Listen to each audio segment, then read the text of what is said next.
ئێمە وەکو حکوومەت ئەوەی لە توانای ئێمەدا بووی بێت خزمەتی ئێوەی بەڕێز و خۆشەویستمان کردووە. بەڵام بە خۆتان دەزانن نەک تەنها لە وڵاتی ئێمە بەڵکو لە وڵاتانی پێشکەوتووی دنیاش کاری خێرخازی هەیە، کاری مرۆیی هەیە.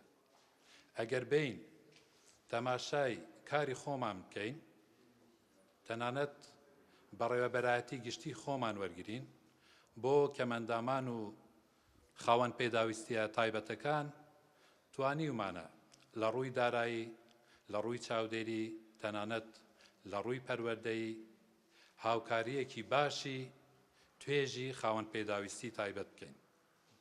بەڵام لەگەڵ ئەوەش ئێمە هەمومان دەزانین هەرێمی کوردستان ماوەیەکی دوور و درێژە بەدەست قەیرانێکی قوڵی دارایی دەناڵێنێت.